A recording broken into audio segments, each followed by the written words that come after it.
आज का सेशन बहुत ही ज़ोरदार है, चलने वाला है, तो आप लोग मिस नहीं करिएगा। चलिए चलते हैं, टॉपिक की तरफ बढ़ते हैं। देखिए, आज हम क्या पढ़ने वाले हैं, आपको जैसे स्क्रीन पे दिख रहा है तो बिल्कुल समझ में आ गया होगा कि हम क्या पढ़ने वाले हैं।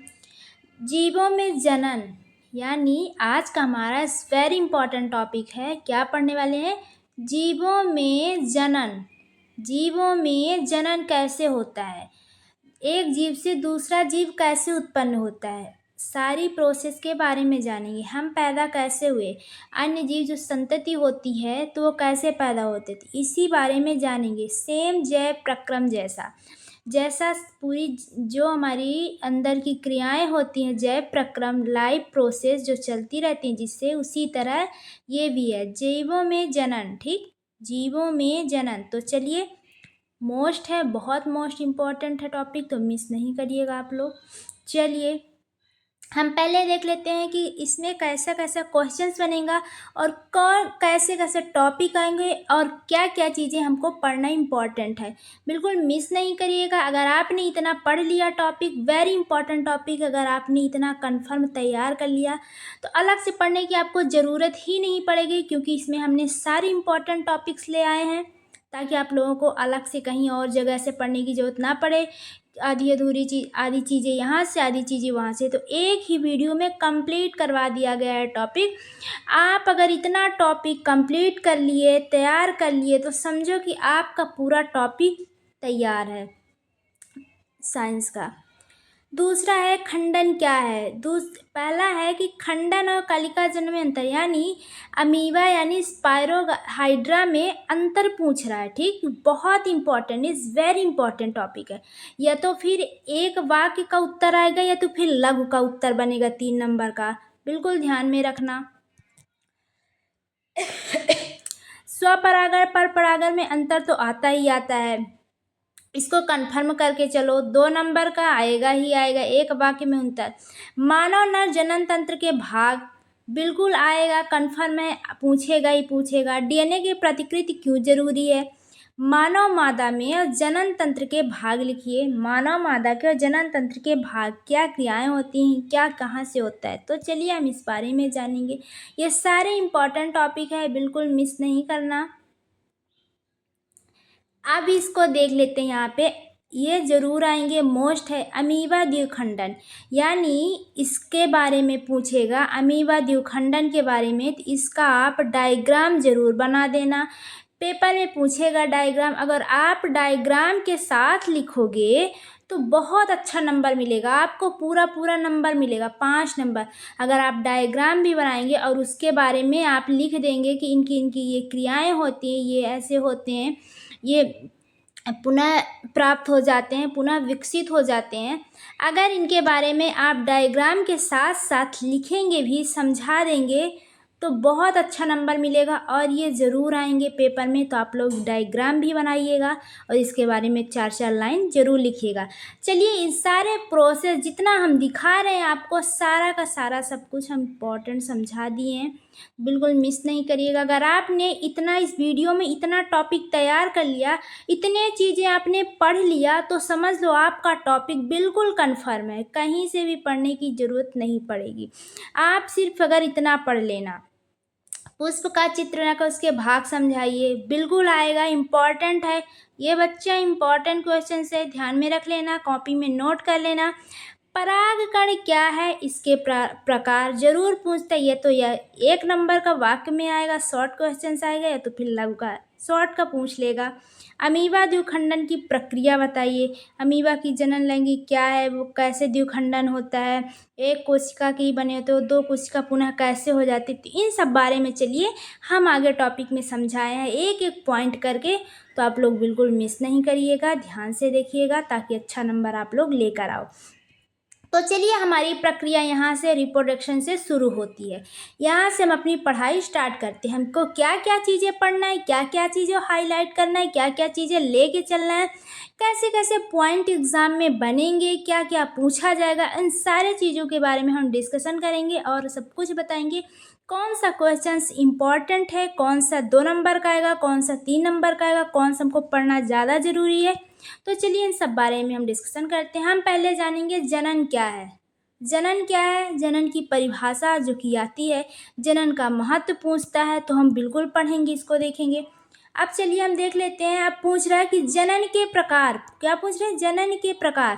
तो जनन के दो प्रकार होते हैं, एक अलैंगिक जनन, एक्सेक्सुअल रिप्रोडक्शन, एक सेक्सुअल रिप्रोडक्शन, लैंगिक जनन। ठीक, जनन के प्रकार भी पूछता है, तो कितने प्रकार के होते हैं, लैंगिक जनन, अलैंगिक जनन, बिल्कुल ध्यान में रखिएगा। इतना इम्पॉर्टेंट टॉपिक हाईलाइट किए हैं कि ताकि आप लोगों को कन्फ्यूजन ना हो, आप लोगों को ढूंढना ना पड़े हम कैसे पढ़ें, क्या क्या चीज़ें पढ़ें। तो सारे वो इम्पॉर्टेंट टॉपिक हम लेके आए हैं, जो कि एक ही टॉपिक में, एक ही वीडियो में आपको सब कुछ मिल जाएगा, कवर हो जाएगा। तो चलिए हम पहले जनन के प्रकार से अलैंगिक जनन के बारे में देख लेते हैं कि इसमें क्या क्या पूछा जाएगा, इनका क्या क्या प्रोसेस होता है। तो बाइनरी फैशन यानी विखंडन के बारे में पूछेगा, इसका आपको डायग्राम भी बनाना और इसके बारे में 4-4 लाइन लिखनी भी है, ताकि आपको नंबर बराबर से मिल सके। वह विखंडन के बारे में आपको डायग्राम बनाना है, बडिंग के बारे में यानी स्पाइरोगारा यानी रिजनेशन के बारे में भी बताना है। तो चलिए इतने जिन हमने टॉपिक जो बताए, ये सारे क्वेश्चंस बनेंगे। नर जनन तंत्र, male reproductive system and female reproductive system, युग्मक निर्माण यानी ज्योमेटिक फॉर्मेशन, ठीक, मानव का भ्रूण विकास, ये सारे चीज़ आएंगे और सारे के सारे हम सब कुछ आगे कवर करेंगे, बिल्कुल ध्यान में रखना। ओके, चलिए हम अब देख लेते हैं जनन क्या है, रिप्रोडक्शन। हम जनन से देख लेते हैं जनन क्या होता है। देखिए जनन के बारे में जान लेते हैं। जनन, रिप्रोडक्शन, वह प्रक्रिया है जिसके द्वारा जीव अपने नए जीव का संतान को उत्पन्न करता है। मान लो कि जैसे, और ये कैसे उत्पन्न करता है, माता पिता के लक्षण से।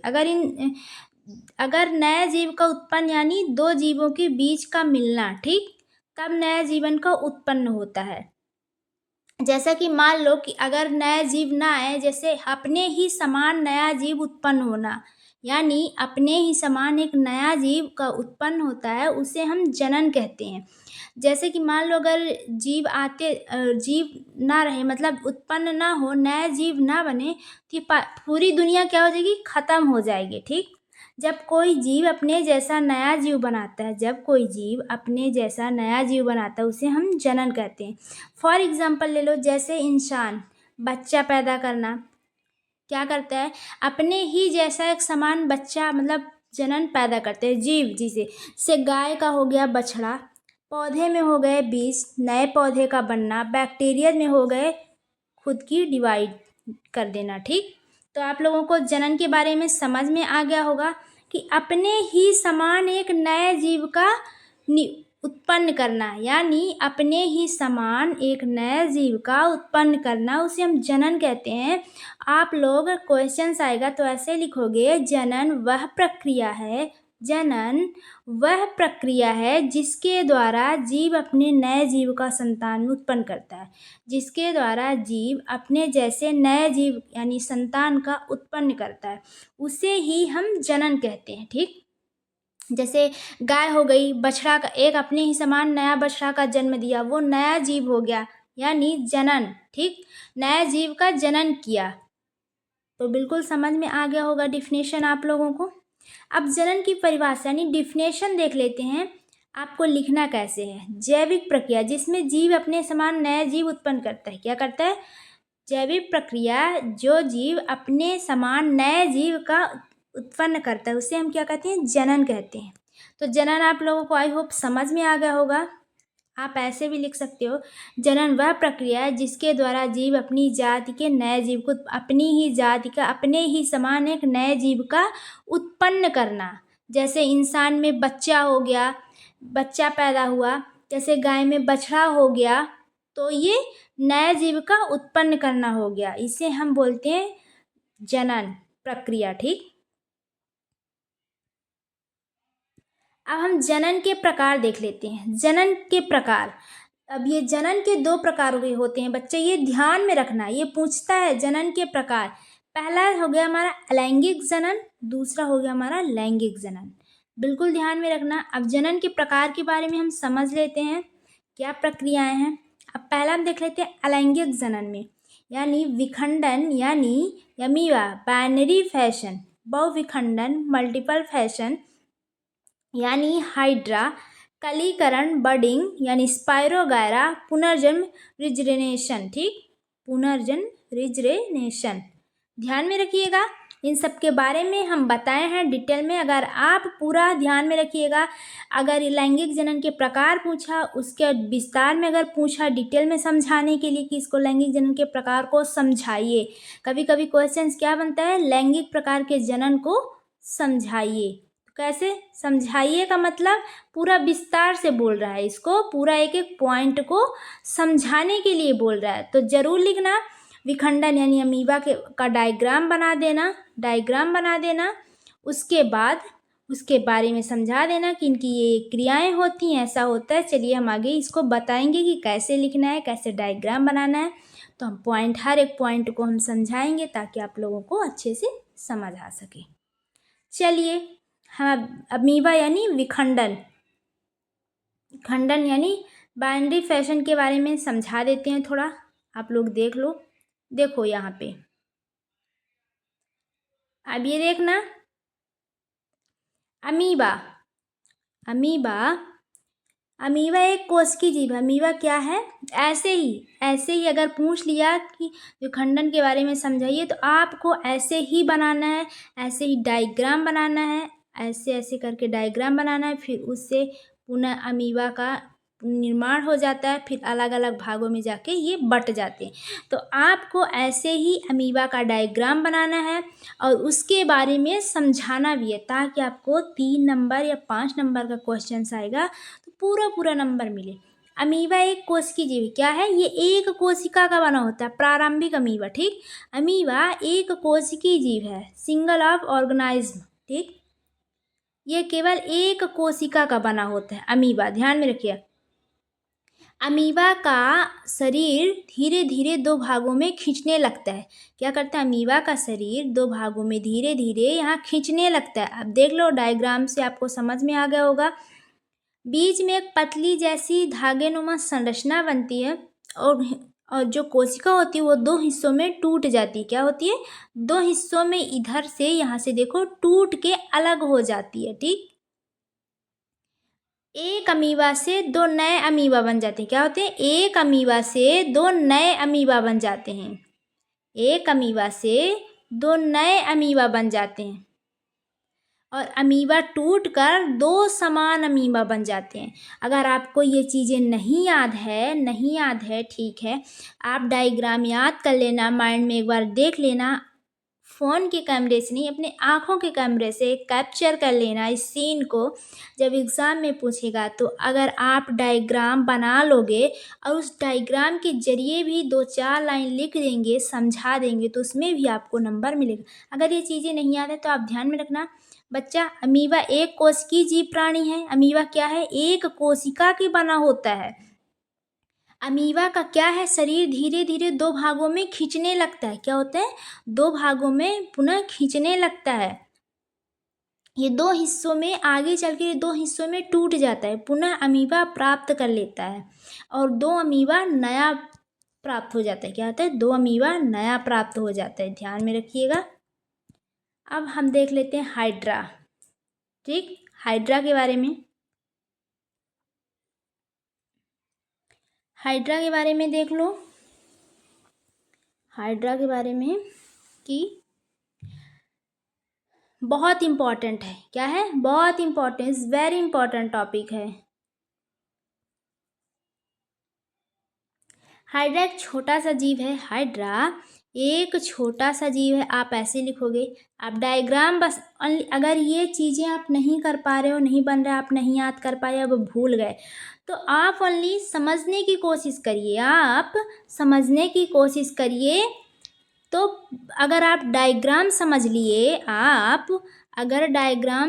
लिए तो आप डायग्राम बना के आप डायग्राम का ही चीज़ें लिख सकते हैं और लिख के नंबर आप प्राप्त कर सकते हैं। तो तो रटने से ज़्यादा बच्चा आपको समझना ज़रूरी है। आप समझने की कोशिश किया करिए, ज़रूर आप लोग कर पाओगे। सब टॉपर बच्चे हैं, इस बार का लक्ष्य है। तो देखिए यहाँ पे हाइड्रा एक छोटा सा जीव होता है। क्या होता है? हाइड्रा एक छोटा सा जीव होता है। इसके शरीर पे एक छोटी छोटी बड होती है, यानी छोटी छोटी हिस्से में एक जड़ रूट टाइप में होते हैं, बडिंग होती है। ठीक, देखो यहाँ पे ये छोटे छोटे हिस्से होते हैं। ये जो कली है धीरे धीरे बड़ी होकर एक नया हाइड्रा बन जाती है। क्या करती हैं? एक नई हाइड्रा बन जाती है। ये पूरी तरह तैयार हो जाती है। ये एक हाइड्रा से दो हाइड्रा बन जाती है। क्या होती है? ये एक हाइड्रा से दो हाइड्रा बन जाती है। बॉडी सेलोम है। अगर आपने इसका संरचना भी बना लिया, अगर नहीं आप लिख पा रहे हो, तो अगर आपने इन सब का डायग्राम भी बना दिया तो आपको नंबर, अगर पूरा नंबर नहीं तो 2 नंबर तो ज़रूर मिलेगा, अगर 3 नंबर का क्वेश्चंस रहेगा तो लघु का। ठीक, तो बच्चा अगर आपको नहीं याद हो रहा है ये चीज़, तो आप डायग्राम से मैं समझा देती हूँ कि ये छोटा सा जीव है। हाइड्रा क्या है? ये एक छोटा सा जीव है। इसके कलियों में, इसकी छोटी छोटी कलियों, इसके पूरे शरीर में, ऐसे लिखने, इसके पूरे शरीर में छोटी छोटी, अपनी भाषा में छोटी छोटी बडिंग होती हैं, यानी गांठें होती हैं, जो धीरे धीरे बड़ी हो जाती हैं और एक हाइड्रा से दो हाइड्रा में कन्वर्ट हो जाती हैं। एक हाइड्रा से दो हाइड्रा ये बन जाती हैं, और ये कलियां जो हैं इनकी, एक हाइड्रा से दो हाइड्रा बन जाती है। तो कैसे लिखोगे? हाइड्रा का पहले डायग्राम बनाओगे, फिर लिखोगे हाइड्रा एक छोटा सा जीव है। क्या है? हाइड्रा एक छोटा सा जीव है। उसके पूरे शरीर में, उसके, ऐसे अपनी भाषा में लिखना, उसके पूरे शरीर में छोटी छोटी गांठें हो जाती हैं। ऐसे बोलना, बडिंग, इंग्लिश में बडिंग बोलते हैं, हिंदी में अपनी भाषा में ऐसे भी लिख दोगे, नंबर मिल जाएगा। तो गांठें होती हैं जो कि उस एक हाइड्रा से इसकी कलियां बड़ी होने लगती हैं, इसकी कलियां बड़ी होने लगती हैं, और एक हाइड्रा से ये दो हाइड्रा में कन्वर्ट हो जाती हैं। एक हाइड्रा से दो हाइड्रा में कन्वर्ट हो जाती हैं। तो बिल्कुल आपको डेफिनेटली नंबर मिलेगा। अगर हेल्पफुल लगेगी वीडियो तो आगे भी शेयर करना। अगर अगली वीडियो चाहिए तो कमेंट जरूर कर दीजिएगा। अब हम स्पायरोगायरा के बारे में देख लेते हैं, जो वेरी इंपॉर्टेंट है। कभी कभी अंतर पूछ लेता है, कभी कभी पूछ लेता है हाइड्रा और स्पायरोगायरा में अंतर बताइए। तो ऐसे लिखोगे, स्पायरोगायरा एक हरे रंग के धागे जैसा सवाल एल्गी होता है। क्या होता है? आप लोग जैसा कि स्क्रीन पे देख पा रहे हो। अगर आप ये चीज़ें नहीं पढ़ा तो अगर ये डायग्राम भी आपने समझ लिया तो इस डायग्राम बना के आप लिख सकते हो इसके बारे में क्रियाएं। स्पायरोगायरा एक हरे रंग के धागे जैसा शैवाल एल्गी होता है। तो देखिए, हरे रंग का शैवाल जैसे एल्गी होता है, ये धागे नुमा संरचना होती है ना। ये देखिए स्पायरोगायरा का, बिल्कुल ध्यान में रखिएगा। स्पायरोगायरा पिगमेंटेशन, इनका शरीर लंबा पतला धागेनुमा संरचना होती है। इनका शरीर लंबा पतला धागेनुमा संरचना होती है। क्या होती है? धागेनुमा संरचना होती है।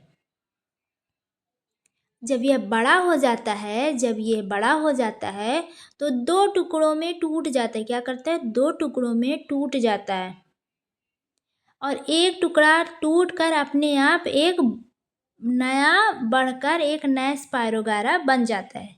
क्या करता है? सारी क्रियाएं एक ही जैसा है। ऐसे लिखना है आपको बच्चा, ऐसे लिखना है कि स्पायरोगायरा एक हरे रंग की संरचना होती है, हरे शैवाल जैसी संरचना होती है। इनका शरीर धागे नुमा संरचना लंबी पतली होती है। यह बड़ा हो जाता है और इनका शरीर छोटे छोटे टुकड़ों में, इनका शरीर आगे चल के छोटे छोटे टुकड़ों में बट जाते हैं, और वो टुकड़ा अपने आप बड़ा होकर एक नया स्पायरोगायरा तैयार कर लेता है, एक नया स्पायरोगायरा बन जाता है। तो बहुत इजी, बहुत सरल भाषा में बता दिए। अब हम पढ़ेंगे लैंगिक जनन। किस में पढ़ेंगे? लैंगिक जनन। लैंगिक जनन के बारे में पढ़ेंगे। ठीक, लैंगिक जनन के बारे में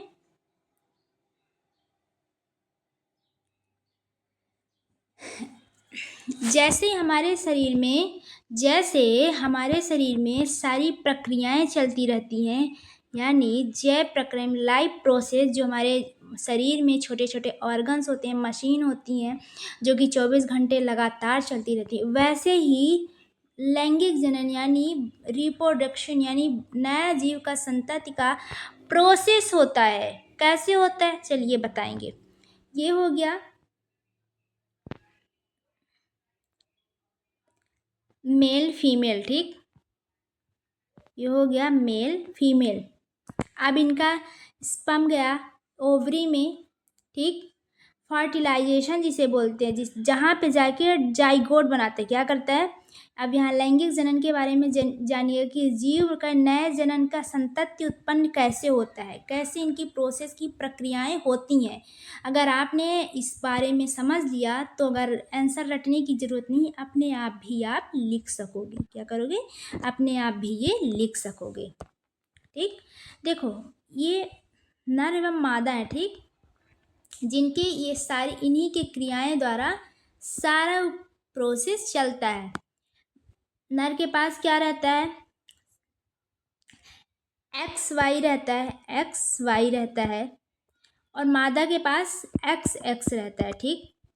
तो जब ऑलरेडी मादा के पास तो एक्स है, ठीक, और नर के पास एक्स वाई, तो अगर एक्स एक्स मिलेंगे तो क्या हमें होगा, लड़की की संतति होती है, क्योंकि ऑलरेडी महिला के पास डबल एक्स है और लड़के के पास एक्स वाई है। अगर एक्स लड़की की तरफ से तो एक्स ही आएगा, तो ये माता पिता पे डिपेंड करता है। तो स्पर्म यहाँ से फर्टिलाइजेशन करेगा, क्या करेगा, यहाँ से ओवरी में जाके सीधे फर्टिलाइजेशन करेगा, जहाँ यानी जाइगोट बनता है। क्या बनता है, जाइगोट बनता है, ध्यान में रखिएगा।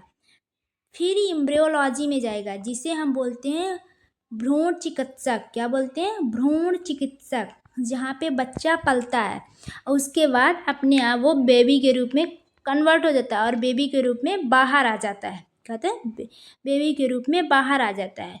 तो नए जीव का उत्पन्न, नए जीव जनन का उत्पन्न कैसे होता है, क्या क्या प्रोसेस होती हैं, जैसे जैव प्रक्रम में हमारी क्रियाएं अंदर चलती रहती हैं, वैसे ही होता है कि नर मादा का स्पर्म होता है जो कि ओवरी में जाता है।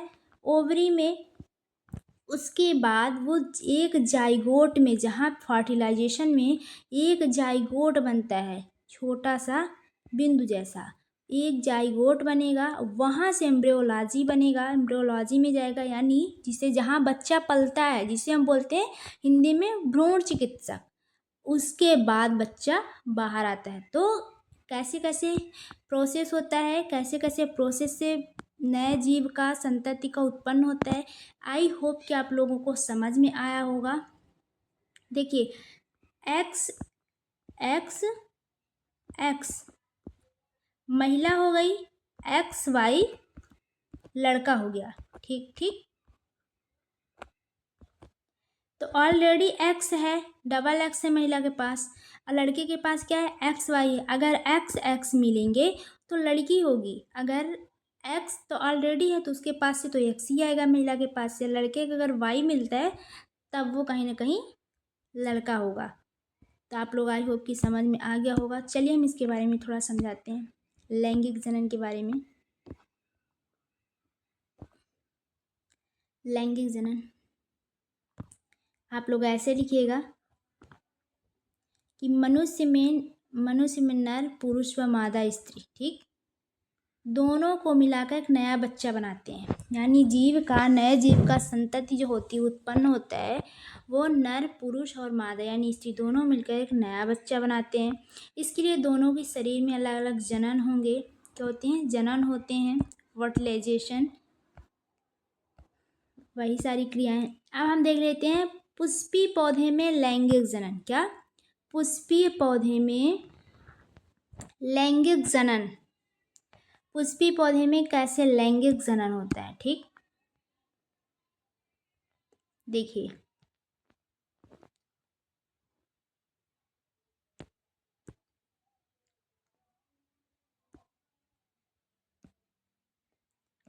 ध्यान में रखिएगा आप लोग।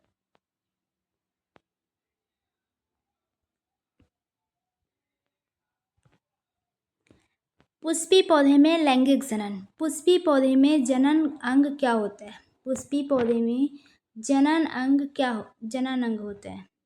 पुष्पी पौधे में जनन अंग होता है, ठीक। इसमें क्या होता है, नर व मादा का दोनों भाग होता है। क्या होता है, नर व मादा का दोनों भाग होता है, बिल्कुल ध्यान में रखिएगा। स्पेल्स जो है ब्रह्मदल यानी बाहर का, फूलों की रक्षा करते हैं यानी कलियों की रक्षा करते हैं ब्रह्मदल। जो हमारी पंखुड़ियां हैं, पेटल्स है, यानी जो हमारी पंखुड़ियां हैं फूलों को आकर्षित बनाती हैं। क्या करती हैं, फूलों को आकर्षित बनाती हैं और कीटों को आकर्षित करती हैं। कीटों को क्या करती हैं, आकर्षित करती हैं। बिल्कुल पूरा इम्पोर्टेंट टॉपिक्स है। जो स्टेमैन है वो नर भाग है, जिससे बनता है परागकोण, पोलन यानी नर युग्मक, स्त्री केसर। इसमें वर्तिकाग्र स्टिग्मा जो है, वर्तिकाग्र स्टिग्मा, वर्तिका स्टेल, अंडाशय यानी ओवरी, इन तीनों का इम्पोर्टेंट टॉपिक है, तो ध्यान में रखिएगा। वर्तिकाग्र यानी स्टिग्मा जो है अंडाशय में होता है। कहाँ होता है, अंडाशय यानी ओवरी में होता है, ठीक। अंडाणु यानी एग। अब देखिएगा कि यहाँ पे पराग कणों का पुंकेसर से स्त्री केसर तक पहुँचना, पराग कणों का पुंकेसर से स्त्री केसर तक पहुँचना ही परागकण कहलाता है। पराग कणों का पुंकेसर के स्त्री केसर तक ही पहुँचना परागकण कहलाता है। बिल्कुल ध्यान में रखिएगा आप लोग। अब हम इसके प्रकार देख लेते हैं। क्या करते हैं, इसके हम प्रकार देख लेते हैं। क्या देख लेते हैं, अब इसके हम प्रकार देख लेते हैं। इट्स वेरी इंपॉर्टेंट है। देखिए, स्वपरागण यानी स्वपरागण, दो प्रकार होते हैं, स्वपरागण, परपरागण, ठीक। एक ही फूल के अंदर परागकण होता है। क्या होता है, एक ही फूल के अंदर परपरागण होता है। क्रॉसेस पॉलिनेशन, ठीक। एक फूल से दूसरे फूल तक पराग कर जाते हैं। क्या करते हैं, एक फूल से दूसरे फूल तक पराग कर जाते हैं। परागकण का एक फूल से दूसरे फूल तक का जाना परागकण कहलाता है। आई होप कि ज़्यादा लंबी वीडियो ना करते हुए इस वेरी इंपॉर्टेंट टॉपिक हमने आपको कवर करवा दिया है, ताकि आप लोग अच्छे समझ सकें। और इनमें से जितने हैं सारे इंपॉर्टेंट टॉपिक हैं, कोई इधर उधर या बहुत एक्स्ट्रा मटेरियल नहीं है। इसको बहुत ज़्यादा एकदम शॉर्ट लॉन्ग में समझाओ, बिल्कुल भी नहीं। मतलब अपने तरीके से आप और बढ़ा चढ़ा के लिख सकते हैं, लेकिन इम्पॉर्टेंट टॉपिक है कि आपको ज़्यादा टाइम ना लगे और कम समय में अच्छी तरह से आपको जानकारी भी मिल जाए। अगर हमारी वीडियो हेल्पफुल लगेगी तो आगे शेयर ज़रूर कर दीजिएगा और कमेंट भी करिएगा कि अगला टॉपिक किस में चाहिए आपको। आगे शेयर भी कर दीजिएगा। Thanks for watching my video. तो देखिए, कमेंट ज़रूर कर दीजिएगा अगर वीडियो किस टॉपिक में चाहिए। अगर वीडियो अच्छी लगेगी तो कमेंट में ज़रूर यस लिखिएगा। जनन के जीवों की वह प्रक्रिया, आप पूरा देख लीजिए एक बार, कि जनन जीवों की वह प्रक्रिया जिसमें वो अपने जैसे नए जीव बनाते हैं, जिसमें अपने जैसे नए जीव बनाते हैं।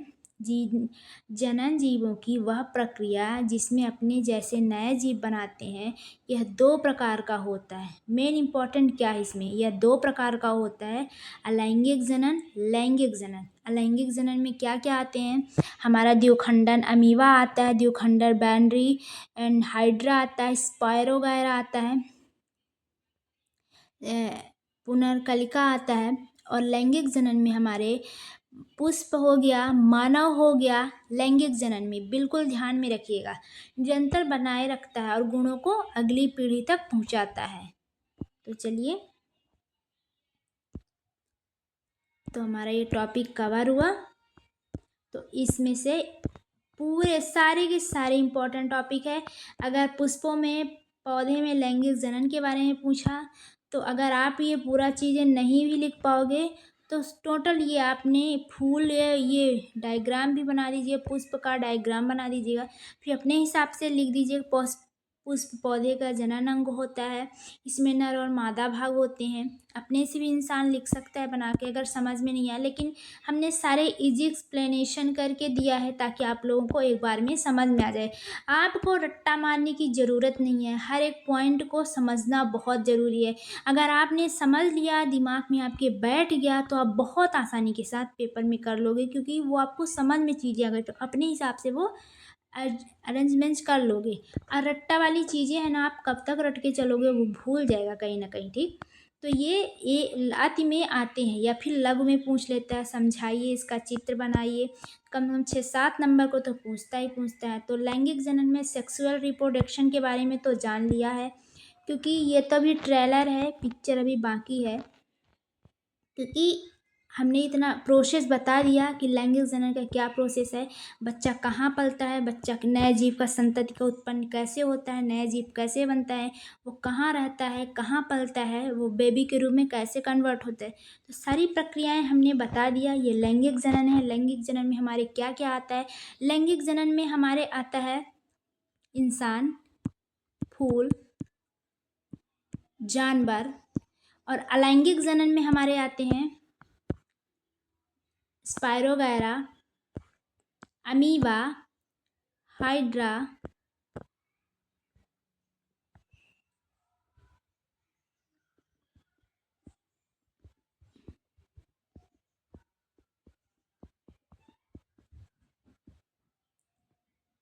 यह एक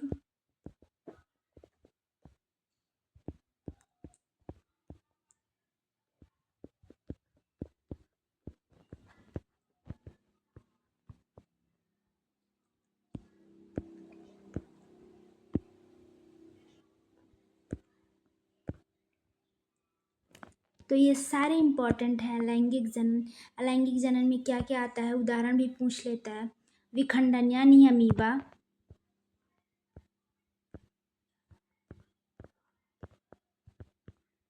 अमीबा कभी कभी उदाहरण भी पूछता है। Hydra, स्पारोगायरा,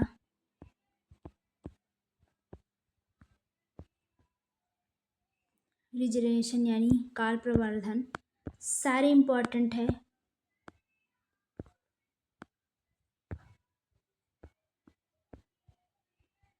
thanks for watching my video.